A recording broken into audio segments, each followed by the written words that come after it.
పూరా local. Operation కాగార్ గురించి మాట్లాడుకుందాం. అటు ప్రజా సంఘాలు, ఇటు బీఆర్ఎస్ పార్టీ, కాంగ్రెస్ పార్టీ శాంతియుతంగా చర్చలు జరపండి అని వాళ్ళు డిమాండ్ చేస్తున్నారు.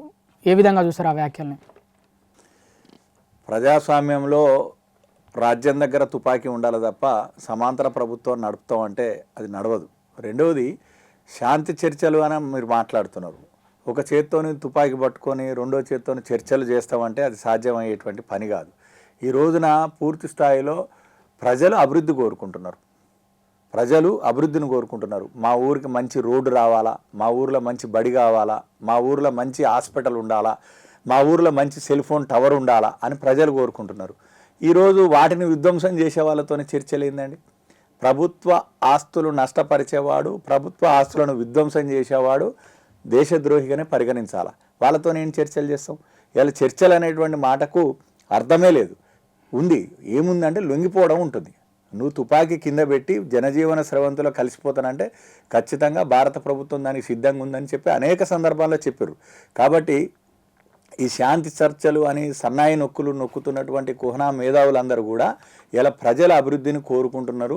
ఇలా ప్రజాస్వామ్యంలో హింసకు తావులేదు. ఇలా ప్రజలు ఎన్నుకున్న ప్రభుత్వం పాలన చేస్తుందండి. ప్రజల ఓట్ల ద్వారా ఎన్నికైనటువంటి ప్రభుత్వము ప్రజలకు ఏం కావాలనో సమకూర్చే క్రమంలో పాలన చేస్తూ ఉంది. ఇలా మేము ఊర్లకు రోడ్లు వేస్తాము, మేము ఆసుపత్రులు కట్టిస్తాము, బళ్ళు కడతామంటే తర్వాత అభివృద్ధి పనులు చేస్తామంటే వాటిని నష్టపరిచి ఇలా మొత్తం ప్రజాధనాన్ని పూర్తిగా విధ్వంసం చేసేటువంటి వాళ్ళతోని చర్చలు ఎట్లా సాధ్యమవుతాయి? కాబట్టి లొంగిపోవడం అనేటువంటి మాట ఉంటుంది తప్ప చర్చలు అనేటువంటి మాట ఉండదు అనేటువంటి విషయాన్ని కేంద్రం ఇప్పటికే స్పష్టం చేసింది. అంటే అది హింసకు దారితీస్తుంది కదా. ఎందుకంటే ఇప్పుడు మావోయిస్టులు కూడా మేము శాంతియుతంగా చర్చలకు సిద్ధం అని వాళ్ళు చెప్పినప్పటికీ గతంలో కూడా కేంద్ర హోంశాఖ మంత్రి అమిత్ షా ఏమన్నారంటే పూర్తిగా సమూలంగా శాశ్వతంగా మావోయిస్టులు ఒక్కరు కూడా ఉండకుండా చేసేస్తామని స్టేట్మెంట్ ఇవ్వడం జరిగింది. ఆ నేపథ్యంలోనే కేంద్ర బలగాలు వీళ్ళు శాంతియుతంగా చర్చలు జరుపుతామని చెప్పినా కూడా మావోయిస్టులు కావాలని చంపడానికే వెళ్తున్నారు అనే వార్తలు వస్తున్నాయి. అంటే ఇవన్నీ కూడా మనం రెండు వైపుల నుంచి కోణాన్ని ఆవిష్కృతం చేయాల్సినటువంటి అవసరం ఉంటుంది. చాలామంది మానవ హక్కులు కూడా లేవా వాళ్ళకని చెప్పి మాట్లాడుతూ ఉన్నారు. నేను అడుగుతా ఉన్నాను, మీ ద్వారా నేను అడుగుతా ఉన్నాను, మానవ హక్కులు మావోయిస్టులకే ఉన్నాయా? మావోయిస్టుల చేతిలో వర్గశత్రువు పేరుతోని బలైపోయినటువంటి కుటుంబాలకు మానవ హక్కులు లేవా? పోలీసు కుటుంబాలకు మానవ హక్కులు లేదా?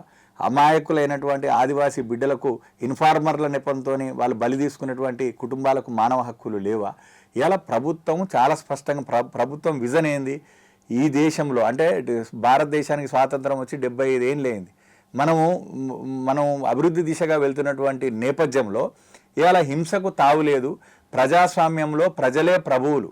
ప్రజల ఓట్ల ద్వారా ఎన్నికైనటువంటి ప్రభుత్వాలు పాలన చేసే క్రమంలో అభివృద్ధి మీద దృష్టి పెట్టేటువంటి క్రమంలో ఇలా అభివృద్ధిని అడ్డుకుంటూ అభివృద్ధిని సామాన్య ప్రజలకు దూరం చేస్తూ ఇలా ఇక్కడ విచ్ఛిన్నకరమైన శక్తులకు మరి తోడ్పాటుగా నిలబడుతున్నటువంటి వాళ్ళకు మరి మద్దతుగా మాట్లాడే వాళ్ళని ఏమని పిలవాలనో మీరే చెప్పాలా?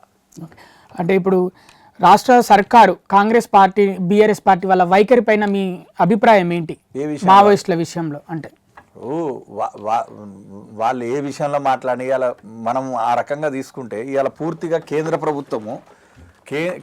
ప్రభుత్వము దేశంలో మావోయిస్టు రహిత దేశంగా భారతదేశాన్ని తీసుకెళ్లాలనేటువంటి ఆలోచనలో ఉంది.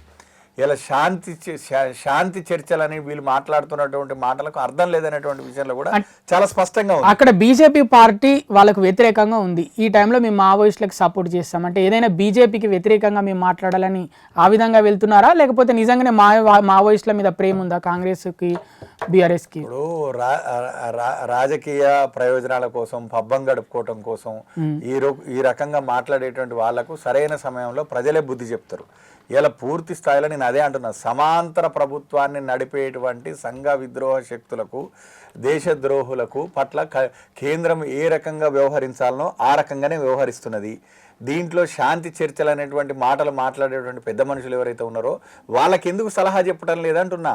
మీరు తుపాకులు కింద పెట్టండి, ప్రజాస్వామ్యంలోకి రాండి, ప్రజాస్వామ్యాన్ని గౌరవించండి, జనజీవన స్రవంతిలో కలవండి, బేషరతుగా తుపాకులు పక్కన పెట్టండి అనేటువంటి సలహా ఈ రాజకీయ పార్టీలు వాళ్ళకి ఎందుకు ఇవ్వడం లేదని నేను ప్రశ్నిస్తా ఉన్నాను. ఓకే, ఇది కగార్ అంటే ఇది మావోయిస్టుల పైన చేసే చిన్నపాటి దాడి, ఒక రకమైన అంటే ఒకప్పుడు మావోయిస్టులు కూడా ఎంతో మందిని చంపారని మీరు చెప్తున్నారు.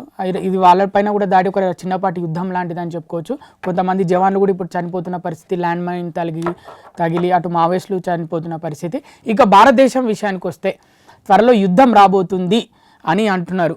అంటే ముఖ్యంగా ఇక్కడ అసలు పాయింట్ ఏంటంటే ఆ తీవ్రవాదులు ఎవరైతే 26 మందిని పుట్టన పెట్టుకున్నారో వాళ్ళు పారిపోయారు, పాకిస్తాన్ వెళ్ళిపోయారు. వాళ్ళను చంపడం చేత కాక ఈ యుద్ధం అనే ఒక పాయింట్ని తీసుకొస్తుంది కేంద్ర ప్రభుత్వం అని అంటున్నారు ప్రతిపక్షాలు. ఇది సున్నితమైన విషయం. ఈ విషయంలో ఎవరు మాట్లాడినా కానీ బాధ్యతతోని మాట్లాడాల్సినటువంటి అవసరం ఉంది.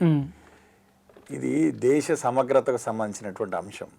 ఇవాళ దేశం మీద జరిగిన దాడిగా దేశ పౌరులందరూ మాట్లాడుతూ ఉన్నారు. నరేంద్ర మోడీ గారికి, ప్రధానమంత్రికి అండగా నిలబడాల్సినటువంటి సమయం. ఇలా ప్రపంచ దేశాలన్నీ కూడా ఇస్లామిక్ తీవ్రవాదం అనేది మానవాళికి పొంచి ఉన్నటువంటి ముప్పుగా అందరూ కూడా అంగీకరిస్తూ ఉన్నారు.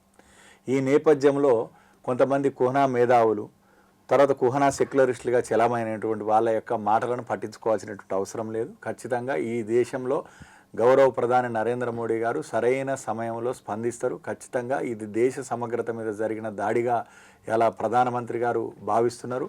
ఈ దేశంలో ఉన్న ప్రజలందరూ కూడా వారికి అండగా ఉన్నారు. ఖచ్చితంగా పాకిస్తాన్, దీనికి కారణమైనటువంటి పాకిస్తాన్ తగు సమయంలో మూల్యం చెల్లించడానికి సిద్ధం కావాల్సిందే.